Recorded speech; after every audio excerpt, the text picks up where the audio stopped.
Hello everyone, उम्मीद करता हूँ आप सब लोग बहुत अच्छे होंगे। ये 2022 में पूछा गया क्वेश्चन था। इसको हम दो तरीके से करके आपको दिखाएंगे। जो आपको अच्छा लगे आप कमेंट्स में बता दीजिएगा। चलिए स्टार्ट करते हैं इस क्वेश्चन को। तो सबसे पहले जो फंक्शन आपको दे रखा है ना, उसको नोट कर लीजिए। फंक्शन दे रखा है x बराबर साइन वाई। तो यहाँ से मैं साइन वाई को क्लियर कर लेता हूँ। साइन वाई बराबर हो जाएगा मेरे पास x। मैंने यहाँ डिफ्रेंशिएट कर दिया। हम लोग फर्स्ट मेथड डिस्कस करना है, differential with respect to x। तो यहाँ से हो जाएगा आपके पास कोस y, साइन का करेंगे कोस y हो जाएगा। जब y का करेंगे तो dy अपॉन dx हो जाएगा और x का बन जाएगा 1। ठीक है, इसे हम लोगों ने बोला इक्वेशन फर्स्ट और इसको बोल दिया हमने इक्वेशन सेकंड। अब देखिए क्वेश्चन ने हमसे खुद कहा कि 2 बार अवकलन करना है आपको। ओके ओके ओके, तो हम लोग दोबारा इसे फिर स्टार्ट कर देंगे। अगेन डिफ्रेंशिएट, हम 2 बार डिफ्रेंशिएट करेंगे। अब के कोस को मैंने छोड़ दिया, dy अपॉन dx से करूँगा तो भाई सेकंड डेरिवेटिव बन जाएगा। फिर प्लस मैंने कोस का करा, कोस का आप लोग सब जानते हैं भैया माइनस साइन होगा।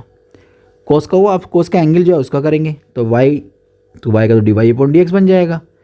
एक पहले से dy अपॉन dx साथ था, कोई दिक्कत नहीं। बराबर में 1 था तो भैया 1 का बना 0। इतना हमारा हो गया। थोड़ा सा इसे स्मार्ट करके लिखते हैं इस तरीके से, थोड़ा सा स्मार्ट हो गया। माइनस को हम ओपन कर लेते हैं यहाँ पर, तो ब्रैकेट से बाहर आने के बाद ये प्लस को माइनस बना देगा। यहाँ तक जब हम लोग आ गए ना भाई, इसके बाद थोड़ा सा हमें बैक होना है अपने सवाल की तरफ। समीकरण एक को देखिए, समीकरण एक को जैसे हमने देखा तो हमें यहाँ क्लियर हो रहा है बिल्कुल साफ साफ कि साइन वाई ना एक्चुअली में x है। तो ये जो साइन वाई आपको दिखाई दे रहा है, क्या मैं इसकी जगह x लिख सकता हूँ? बिल्कुल लिख सकता हूँ भाई, बिल्कुल। तो देखिए आपने क्या काम करा, यहाँ पर लिख दिया x, ये dy अपॉन dx, एक dy अपॉन dx ये रहा। अब हम दोबारा फिर अपने सॉल्यूशंस पे जाते हैं, अब प्रूफ पे जाते हैं। क्या करना है हमें? वो कह रहा है कि यहाँ पर x के पद चाहिए, साइन कोस कुछ नहीं आना चाहिए, इनको y का कुछ नहीं आना चाहिए। तो सवाल ये है कि एक dy अपॉन dx जो आपको ये दिखाई दे रहा है ना, इसका मान हम यूजिंग करके निकालते हैं, यूजिंग 2 क्या थी हमारी, ये थी। तो यहाँ से dy अपॉन dx का अगर मान आप लोग निकालोगे तो क्या आएगा, dy अपॉन dx बराबर आएगा 1 अपॉन कोस y। तो यहाँ इसको हम पुट कर देंगे, यानी कि जो dy अपॉन dx है उसकी जगह 1 अपॉन कोस y। एक की जगह पुट करेंगे क्योंकि एक तो हमें सॉल्यूशन में चाहिए भाई, एक जो प्रूफ में हमें मांग रहा है ना वो तो चाहिए, इसलिए एक की जगह हम इसको पुट कर देंगे। तो कोस y dy upon dx minus के x डी, और ये हो जाएगा आपका कोस y बराबर 0। कोस y से मल्टीप्लाई कर दीजिए पूरी समीकरण में, तो ये बन जाएगा cos square y, second derivative minus यहाँ आपके पास आ जाएगा x dy अपॉन dx बराबर 0। क्या कोस y को मैं 1 माइनस साइन स्क्वायर लिख सकता हूँ? बिल्कुल लिख सकता हूँ। क्या ये नेगेटिव टर्म को मैं इधर ले जा सकता हूँ? बिल्कुल, तो ये पॉजिटिव बन जाएगा। अब यहाँ से फिर अगेन हमने यूजिंग कर ली इक्वेशन फर्स्ट।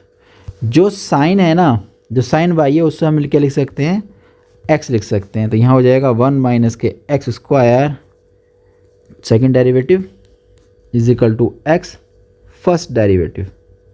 तो इस तरीके से हमने एक बार इसको प्रूफ कर लिया। तो उम्मीद करता हूँ ये वाला तरीका आपकी समझ में आ गया होगा कुछ। अब हम करते हैं सेकंड मेथड।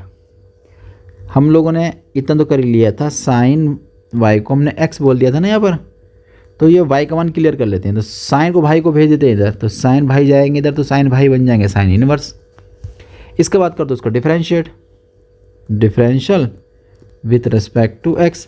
तो ये बन जाएगा dy अपॉन dx, ये हो जाएगा 1 अपॉन अंडर रूट में 1 माइनस एक्स स्क्वायर। जो ये रिजल्ट निगेटिव अंडर रूट में है ना भाई, इसको ले जाओ उठा के इधर, ये आ जाएगा आपको इतना, ये बचा 1। दोनों तरफ कर दीजिए स्क्वायरिंग, बिना स्क्वायरिंग के भी काम चल जाएगा, लेकिन स्क्वायरिंग करने से ये अंडर रूट जो है ना भाई ये ख़त्म हो जाएगा, ये प्रॉब्लम्स थोड़ी पैदा कर सकता है। तो हमने इसलिए दोनों तरफ क्या कर दिया, वर्क कर दिया। 1 का वर्क करेंगे तो बेचारा वही आएगा, यहाँ तो रूट खत्म हो गया, इसकी पावर हो गई और इसका 1 का 1 ही आएगा। अब अगेन डिफरेंशिएट कर दीजिए, क्योंकि पेपर में जो है प्रूफ करने के लिए 2 बार मांगा गया है। तो फर्स्ट सेकंड से करेंगे, एक फर्स्ट एक सेकंड है। तो मैंने क्या काम करा, 1 माइनस एक्स स्क्वायर छोड़ दिया। इसका मैंने करा, इसकी पावर जो दे रखी है ना भाई आगे वो आ जाएगी, सब जानते हैं अवकलन करना। तो पावर आ गया, पावर में से एक कम, यानी कि पावर बचेगी कितनी, 1। अब अंदर करेंगे तो अंदर तो dy अपॉन dx पहले से ही था, तो इसका क्या हो जाएगा, डबल हो जाएगा।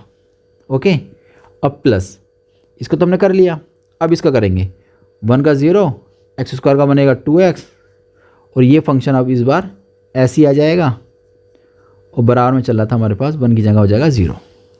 अब देखिए थोड़ा स्मार्ट करके लिख देते हैं, 1 माइनस एक्स स्क्वायर बन जाएगा dy upon dx, second derivative minus के 2x dy अपॉन dx का होल स्क्वायर बराबर 0, 2 हो जाएगा dy upon dx 1 minus x square, भाई एक डेरिवेटिव बन जाएगा ये, यहाँ से आपका कॉमन आ गया 2 आ गया है, और एक dy अपॉन dx कॉमन आ गया भाई, तो एक बचेगा हमारे पास dy अपॉन dx बराबर 0। भाई ये रिजल्ट और ये दो ब्रैकेट्स हो गए, ये ब्रैकेट्स दोनों में से कोई रिजल्ट एक 0 के बराबर हो सकता है, dy अपॉन dx 0 के बराबर नहीं होगा।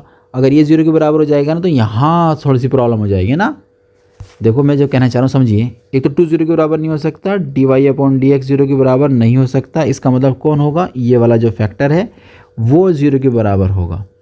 अब सवाल आपके मन में एक छोटा सा पैदा हो गया कि भैया ये dy अपॉन dx 0 क्यों नहीं होगा, तो इसके बारे में हम बात करते हैं। यहाँ पर देखिए जैसे आप 0 की बात करोगे ना, यहाँ पर चले जाओ तो 1 minus x square under root में डॉट 0 इज इक्वल टू है 1, पूरा टर्म हो जाएगा 0 बराबर 1। क्या 0 1 के बराबर हो सकता है कभी? कभी नहीं हो सकता, कभी नहीं हो सकता। इसका मतलब dy अपॉन dx 0 कभी नहीं होगा, तो इसका मतलब रिजल्ट बनेगा 1 minus x square second derivative this equal to x dy upon dx। उम्मीद करता हूँ ये तरीका भी आपकी समझ में आ गया होगा। हम लोग मिलते हैं नए क्वेश्चन के साथ।